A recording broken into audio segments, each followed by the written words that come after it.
Well, welcome back.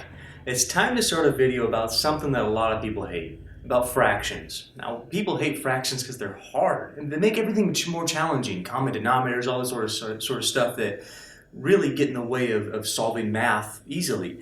So I'm going to show you a way to deal with fractions and equations that hopefully you're really going to like, or at least it's going to make your life a lot easier. So we're going to solve some linear equations that involve some fractions and then later on some decimals.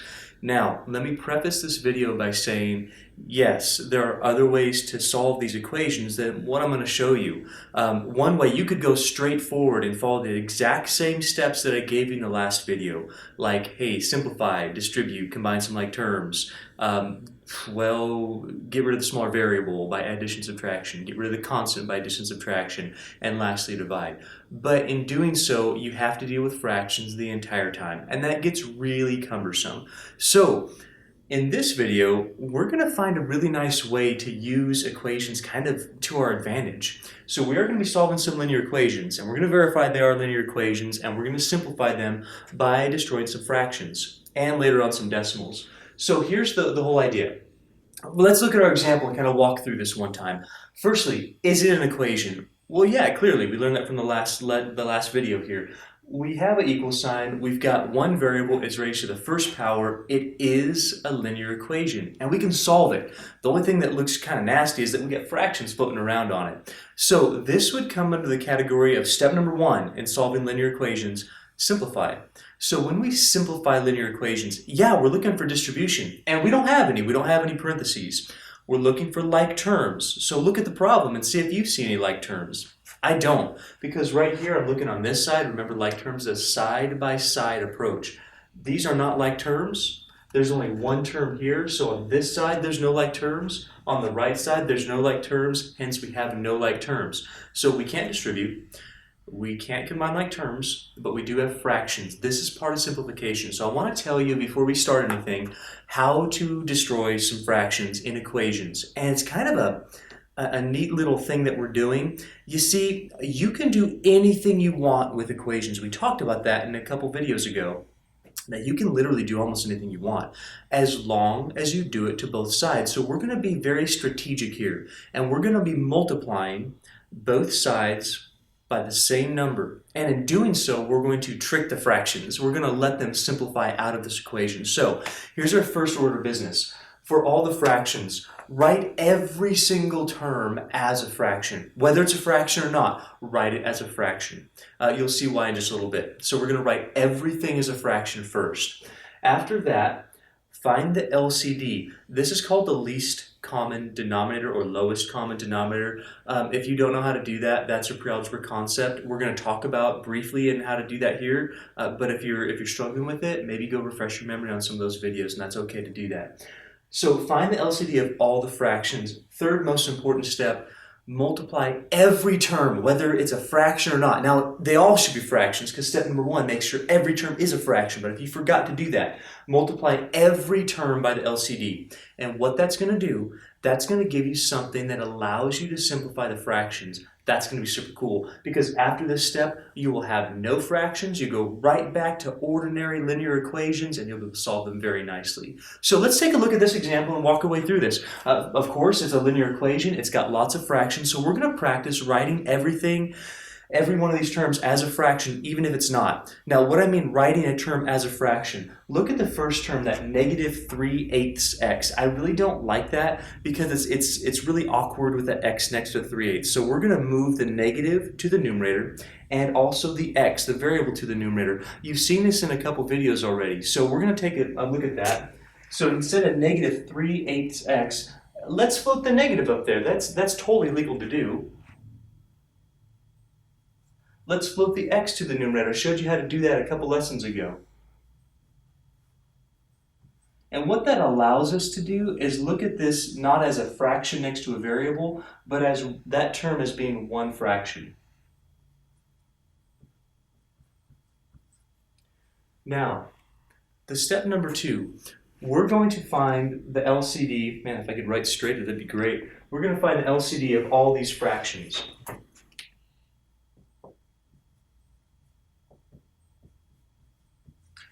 If you don't remember what the LCD is, It's the smallest number that all of your denominators divide evenly at the same time. So a lot of people would look at this and try something like 2 because they're confusing factor with LCD. I'm not talking about a number that divides these numbers. I'm talking about a number that these numbers divide. It's opposite. So the smallest number that all of these denominators, 8, 4, and 8, divide, you don't just start multiplying them. You don't get 32 or 64 or multiply 64 times 4. That's crazy big. We're not doing that. We're thinking about starting with the largest denominator, not 4, but 8.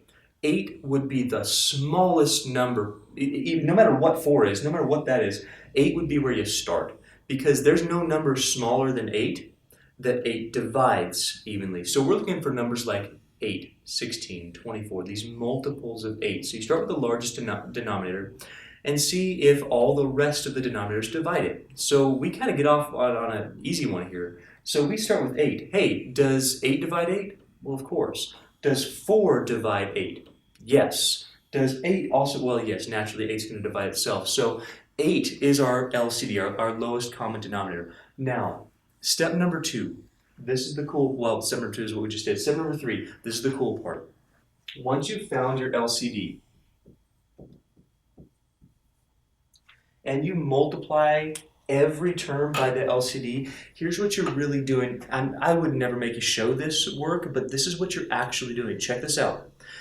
By the nature of having an equation, you can do almost whatever you want, and multiplication is one of those things that you can do all the time, as long as you multiply both sides. So watch carefully here. Watch what happens when we take the LCD and we multiply both sides by the LCD. So on the right-hand side, that's only one term. You get 1/8 times 8. So I'm going to write that real quick.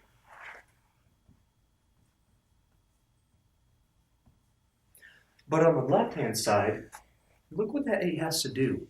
Because you're multiplying the entire side by a number, that number has to distribute. That's why this is part of simplification, is because when you're killing fractions, you're actually distributing, and then you're going to be simplifying the fractions. That falls under step 1 for linear equations.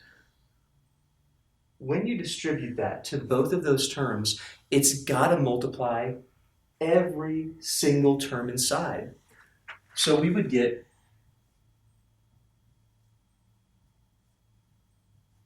8 times negative 3x over 8. That's why we wrote this as one fraction. It's kind of awkward to multiply a number times a fraction times a variable. If we write this as one fraction, it's a lot easier to work with and a lot easier to simplify. You'll see that in a minute.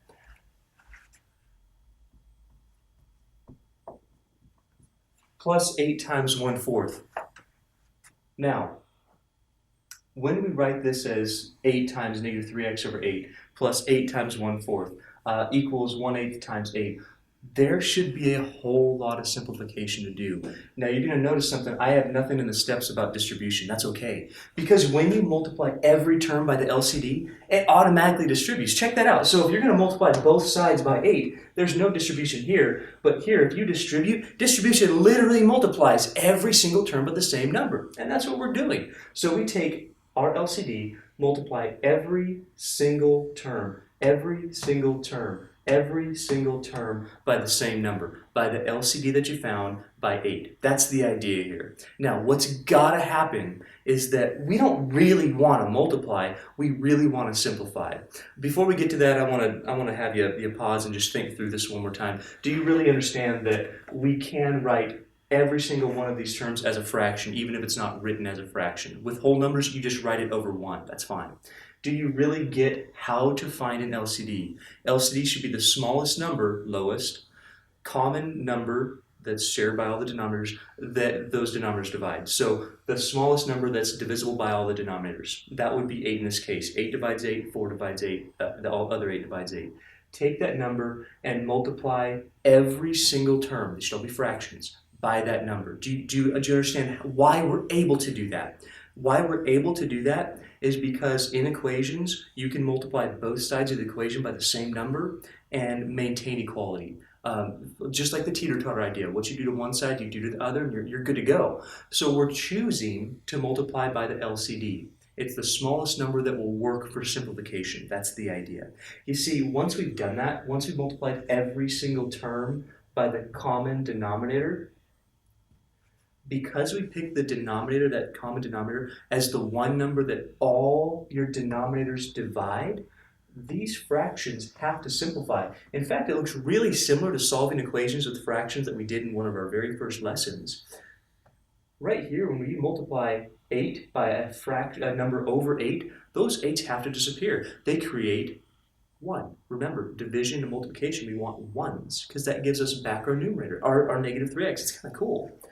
So that's what has to happen. We've got to be able to simplify our 8 with our 8 and our 8 with our 8. Be careful here. Does 4 divide into 8?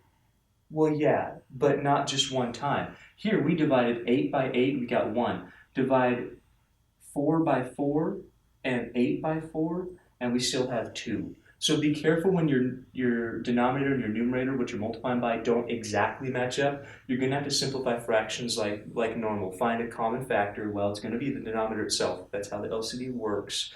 Just divide whatever your LCD is by your denominator, and that's what you end up being left with, your quotient there. So when we divide 8 by 8, we get 1. Divide 8 by 8, we get 1. That's a big fat 1. We're left with just negative 3x. Divide 4 by 4, we get 1. Divide 8 by 4, we get 2. We're left with plus 2. On the right-hand side, divide 8 by 8, we get 1. Divide 8 by 8, we get 1. That's a big fat 1. 1 times 1, we just get 1. Now look what that does. That's awesome. What it does is it takes this nasty equation with fractions, says, you don't need that. All you have to do is use your LCD wisely, use the correct number wisely, multiply every term by the LCD, and it simplifies your fractions for you. After that, man, that's a lot easier to think about than that is with fractions. You don't need to know about fractions or solve equations that have fractions. You just need to know how to get rid of the fractions. How you do that is with an LCD. And that's the beautiful part about that. We're going to try one more example. We'll solve it quickly, but honestly, if you've practiced the solving basic linear equations, this should be a non-problem. We've already simplified. There's no distribution. We took care of it in our fractions. We've gotten rid of our fractions. We don't even have two variables. We have no like terms. Look at that. No like terms, no like terms. We can solve this straight up. So the first thing we do is look for a smaller variable. Hey, there's only one. After that, we look for a constant. Do you remember these things? Do you remember going through and looking for the smaller variable, getting rid of the smaller one by addition, subtraction, then looking for our constant, the one that's attached to our variable?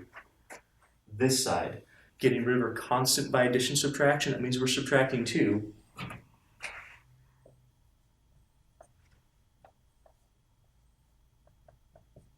And the last step is division, because we're trying to get rid of a coefficient, and all coefficients are attached to the variables by multiplication. Division is the inverse operation that allows us to get rid of that. Just remember, with your division, you're always trying to divide by exactly the same number because you're trying to get ones. With addition, subtraction, you're getting zeros, because when you add 0 to a number to 0, you get back your number, you get back your variable, it's the additive identity. Here with division, we're divided by exactly the same number because we want to try to get ones. Not zeros for addition, subtraction, ones for multiplication, division. Because when you multiply or divide by 1, you get back your variable, you get back your number. It's the multiplicative identity. So negative 3 divided by negative 3 is positive 1. Positive 1 times x gives us x. On the right-hand side, watch your signs. When you divide a negative by a negative, you're going to get a positive. Same rules for multiplication and division. We get 1/3, we're done. You can get the same answer doing this different ways. You could have subtracted 1/4 and then somehow got rid of negative 3/8 as your coefficient. It works. This is just kind of a more elegant way to do it, to get rid of your fractions first. A lot of people think this is an easier method. And you do whatever you want, that's okay. But this way works for a lot of people, especially when the problems get a little bit more complicated. And we're going to look at one of those right now. After that, we'll deal with our decimals, and then we'll be done with our little video here.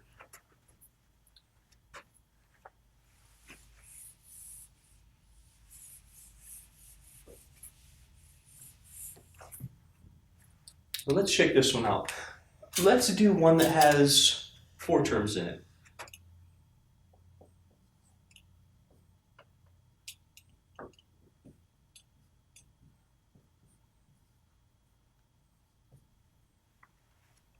If you want to give this a try, I'd really recommend that. Let's go through the steps of linear equations, but when we get to the destroying fractions part, let's really focus on that. That's what this video is about. So firstly, can you recognize that that is a linear equation? Yeah, it's got two variables, but they're the same variable, both raised to the same power, and there's an equal sign. So we do have a linear equation. If you count the terms, we've got two terms. We've got two terms, it's 4 total terms. That's the that's the most you can have on a simplified problem that involves linear equations. Let's see if this is simplified. Can you distribute on this side? Can you combine like terms on this side? Do you have fractions on this side? Okay. No distribution, no like terms, but we still have fractions. If you have fractions in a linear equation, you can, and in my opinion, you should, get rid of them first. Just destroy them. Now, how we destroy them is very important, so we're going to follow these steps one more time. Firstly, if you're doing this on your own and you haven't really got it yet, take some time right now and write every term, all 4 terms, as a fraction. If you've already got fractions, okay, just rewrite them. But if you don't, so like this is a combination of a coefficient that is a fraction, a variable that's not written as a fraction yet. Write that as a fraction. Remember that we can move our variable up to our numerator. So let's try that. Let's get 1x over 3. Let's rewrite our 1/4. Let's rewrite our 1/6. But now, oh, the x. That's not a fraction right now, but you can write it as 1. If ever you have a term that's not a fraction, you can always make it a fraction by writing it over 1. Now, it's not imperative that you do that. I just like to do that because of, well, really 2 reasons. It allows you to see what the denominators are and what the denominators are not. And then when we go about multiplying by our LCD in just a little bit, it tells you what you can simplify and what you can't. You can only simplify denominators with numerators. You can only use denominators in our LCD. That's why we write everything as a fraction. So we've gone ahead, we've looked at it. Yeah, linear equation for sure, but it has fractions. That falls under simplification. So we're going to write every term as a fraction, whether it was written as a fraction originally or not. Now, the important part, get yourself the LCD. Do it right now. If you can think about it on your own right now, that'd be great. So the LCD says, find the largest denominator, not the smallest denominator, the largest denominator. Okay, got it. Start finding multiples of that number. So we start with 6. Hey, let's start with 6 and see if the other denominators divide into it evenly. Maybe write it down if you have to. 6 obviously divides 6. 1 divides 6. 3 divides 6, remember, gives you 2. We're talking about dividing into 4. It doesn't divide 6. So 6 is too small of a number, so that doesn't work. 6 is not going to be our LCD. Let's do the next multiple of 6. We don't just start multiplying. We don't just go 24. Well, that would be a common denominator, but not the lowest. We're trying to make things easy here, as easy as possible. All right, so well, 6 didn't work. The next multiple would be, let's see, goes 6. 6 plus 6 is 12. 12 plus 6 is 18. Those are the numbers I'm talking about. 6, 12, 18, 24. We tried 6, let's try 12. 6 obviously is going to divide 12 because that's where 12 comes from. It's a multiple of 6. 1 divides 12. We don't have to worry about any denominator of 1 because it's going to divide every number. How about 4? Does 4 divide 12? Sure. Does 3 divide 12? Yeah, it does. As soon as you find a number that all your denominators divide into, that right there is your LCD. If you start with the largest denominator, it kind of eliminates a lot of time here. So our LCD is for sure 12.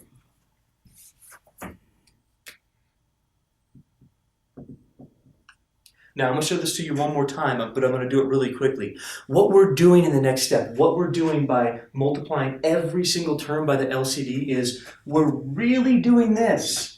We're really multiplying both sides by 12. Is it legal? Yes, you can do whatever you want in equations as long as you do it to both sides. But if you're going to multiply both sides by a number, it means both entire sides. It means that you are going to have to distribute, and you're going to have to distribute to every single term that's inside your parentheses. That's why we kind of skip this step. We go, well, wait a minute. If I'm going to have to distribute anyway, and by distributing, I'm going to be multiplying by every single term inside the parentheses, let's just shortcut it. Let's just start right from here.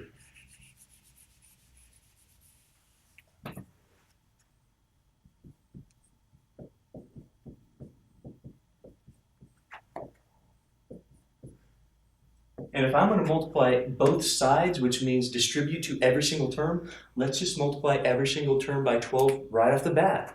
Let's multiply every, it doesn't matter which side of the fraction you do, every single term by the same number. That number is the LCD. Stop for a second and really get this in your head, okay? Don't miss this. This is a big deal. Do you understand why we are multiplying every single term by the same number? Do you understand that on equations, you can multiply whatever you want, as long as you do it to both sides of your teeter-totter, both sides of your equation. That means distribution, that's every term. And the reason why we're using the LCD, even though you can multiply whatever you want, the LCD is the easiest number that's going to simplify your fractions, the best number. You can't just multiply by 17. Nothing's going to divide into 17 except 1 and 17 is prime number. We're choosing 12 because every one of these numbers divides 12. Why that's important is because you need your denominator to divide into this number in order to simplify it. That's where the 12 comes from. That's why it's used. So we're finding the 12 so that all our denominators are going to simplify. We're using the 12 on every single term because you've multiplied both sides of your equation because you have to. Every single term because once you multiply both sides of your equation, you'd have to distribute. That's why. So now take some time and simplify this. The only number that, well, actually none of these numbers just straight up cross out. We don't have any 12s in the denominator, but you can still simplify it. You see, 3 divides 12. 3 divides 3 one time, and 12 4 times. So basically you're just dividing, and you're putting your quotient on your numerator. That's really it. 3 goes into 12 4 times. You're going to be left with 4x. 4 divides 12 3 times. 3 times 1 gives you just 3. On the right-hand side, 6 divides 12 2 times. Well, 2 times 1 is 2. Here, 1 divides 12 12 times. It doesn't simplify anything. There was no fraction to begin with. You just have this 1 here for one reason. Firstly, well, 2 reasons maybe. Firstly, to tell you that x is not part of your denominator, so don't look at it for an LCD. Secondly, it tells you that if you were to simplify, that number would have to divide that number in order to make the number you're multiplying smaller. This number is 1. It does not divide 12 into anything smaller, so we have to keep that 12. Now we can write it as 12x. x12, that doesn't really look very good, so we're going to write this as 12x. Can you think of the next step? Think through those steps that should be kind of like burned in your mind right now. You checked for distribution. We didn't have any. You checked for like terms, not like terms. You checked for fractions. Okay, hey, we spent a whole long time killing fractions. That's awesome. But look at this. This makes things so much nicer. This puts you automatically at step number 2. If you killed your fractions, you're going to be at step number 2 on linear equations. Step number 2 is those are not like terms. Those are not like terms. We don't have any like terms, but what we do have is an equation with 2 variables, one on each side. Same type of variable, one on each side of them. You should be right now thinking, it should be screaming in your head, get rid of your smaller variable. Now, if you can do that, what's your smaller variable? Think about that. Hopefully you've done this already. You go, well, smaller variable includes the variable, the number in front of your variable, your coefficient, and the sign in front of that. So when we're thinking smaller, I'm not thinking 4 and 12, I'm comparing 4 and negative 12. 4 is larger than negative 12. So I'm going to get rid of the negative 12. Now how do we do it? Well, how we get rid of entire terms? I don't want to divide. Well, division would not eliminate an entire term. Eliminating things, we want zeros. We don't want ones, we want zeros here. So let's go ahead and let's add 12x to both sides. Remember, not like terms. So when we add both sides, we got to do what we do to one side, we do to the other side. We now get like terms. That gives us 16x plus 3 equals 2. Now we're looking for the next step. Next step says locate your variable. You should have only one variable at this point. It should be on one side of your equation. Remember that side of the equation that the variable's on, that drives the problem. So we got to get rid of our constant before our coefficient. Our constant here is the number that's added or subtracted. So our steps say simplify, we did it. Add or subtract to get rid of the smaller variable, we've done it. Add or subtract to get rid of the constant that's next to your variable. We can do that too. To eliminate plus 3, we're going to subtract 3 from both sides. And our very last step is just divide. Divide to get rid of your coefficient because your coefficient is connected to your variable by multiplication. We're trying to undo those operations. Remember, with addition subtraction, we're trying to get zeros. So we want a 0 here. 2 minus 0 is still 2. We want a 0 here. 16x plus 0 is still 16x. We want 1s here. We don't want to get rid of our variable. We want our variable at the very end on one side of the equation all alone, isolated. 16 divided by 16 is 1. 1 times x gives us x. On the right-hand side, we're left with a non-simplifiable fraction, negative 1/16. And we're done. That's how we deal with fractions in an equation. What we do first is we identify that we can get rid of these things, and it's kind of a lot better to do that. Other than dealing with a smaller variable here, having to add some fractions or subtract some fractions, that's really annoying. Then a constant, you're adding or subtracting fractions. Then division, you're dividing fractions. Deal with your fractions all at once first. Write every term as a fraction, find your LCD, multiply every single term. That is both sides. That's how equations work. What you do to one side, you have to do the other, multiply whatever you want, but the LCD is the best choice. Multiply every term by the LCD, that's the distribution concept all rolled into one, and once you've done that, simplify. At the end of this process, you should have no fractions at all. What you should have is something very, very manageable that you know how to solve at this point. Get rid of smaller variable by addition subtraction. Get rid of constant by addition subtraction, and last step's division. Right now, we're going to take a moment. We're going to look at decimals. Now, when we talk about decimals really are a fraction idea. So it's going to be really, really similar. What you're going to see, the similarities here are, it's a little bit easier to do with decimals, but you're going to see the similarities. What you do to one side, you do to the other, and what you do to one term, you do to all the terms. So we're going to use that to destroy some decimals. Decimals are a form of a fraction, but they're all fractions over multiples of 10. That makes things really, really convenient. So with our decimals, we're going to firstly look for the decimal with the most digits after it. Now, why? Well, the second step kind of tells you the goal. Your goal, same goal we had for our fractions, your goal is to get whole numbers because those are a lot easier to work with than fractions and than decimals. So let's take a look at an example. We'll count the number of digits after the decimal, and that's going to tell us what to do next.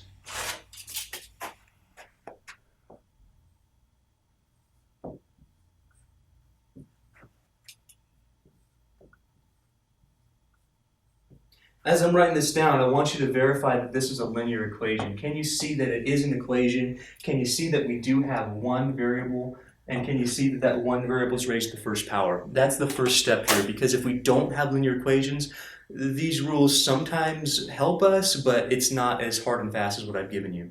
So yeah, equation. Yeah, we got two variables, one on each side, but they're both raised to the first power. So let's go through the process. I want these steps just so in your head that as soon as you get this on a test or your homework, you go, oh yeah, I know what to do. First thing I'm doing is checking for simplification. I'm checking for distribution. No.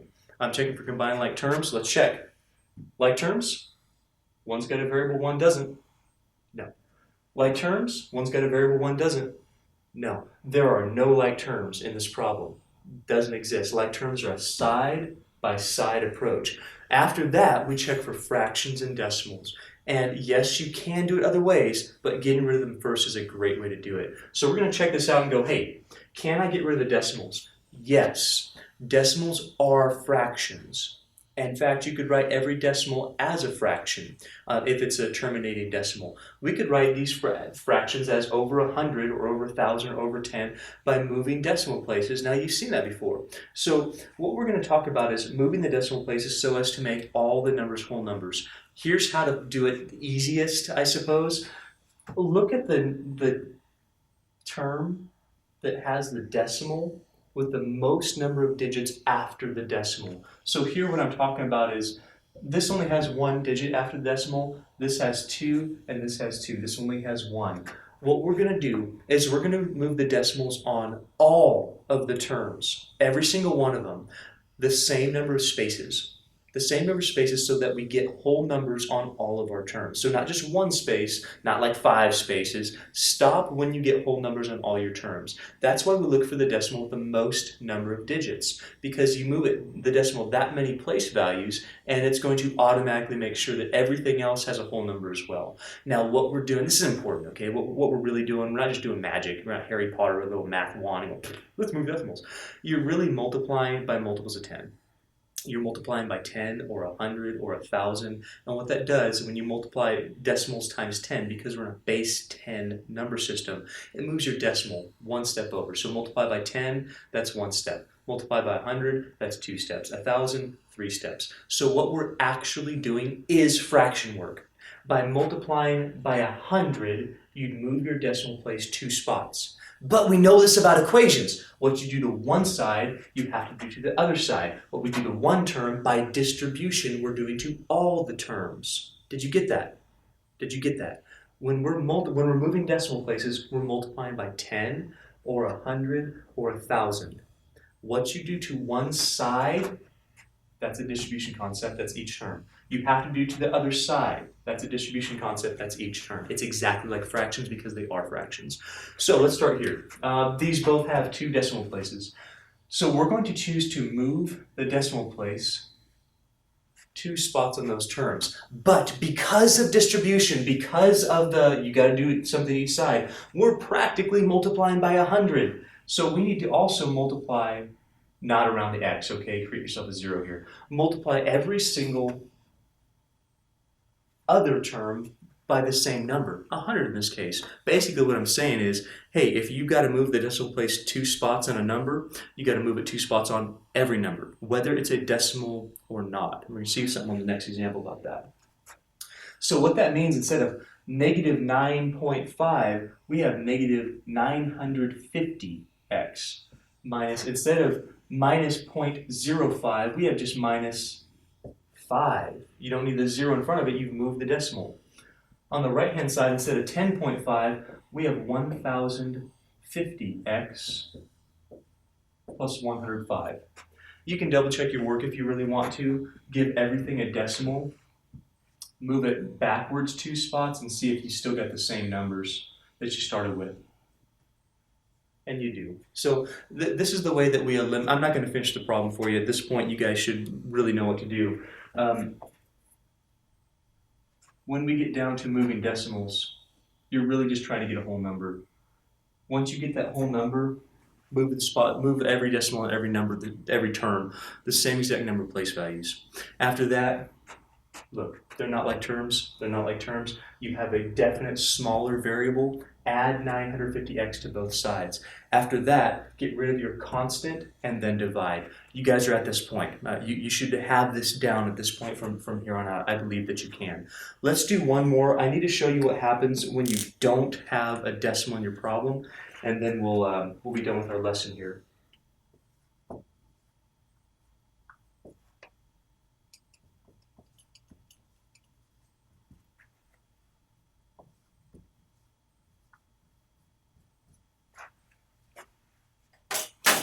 So we got 0.04x plus 0.03 equals 0.02x minus 1. That's a whole lot of decimals. I don't like dealing with decimals. Can you? Yeah, sure. You got calculators most likely. It's not a big deal. But it's a lot nicer to see whole numbers. So can you do it other ways? Sure. But is there a way to get rid of fractions and decimals right off the bat? Absolutely.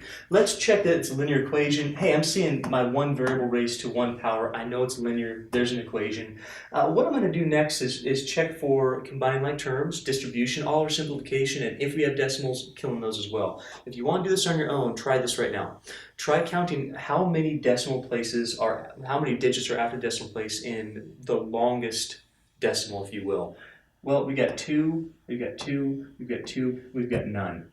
So what these are telling us, you got to move your decimal place 2 places to the right. That's practically multiplying by 100. I'm not going to go over it too much again, but you have to do it to every single term. Even this one. You see, if you were to multiply both sides by 100, that 100 would distribute to every one of your terms. What that means for us, yes, move 2 place values. That's going to be 4x.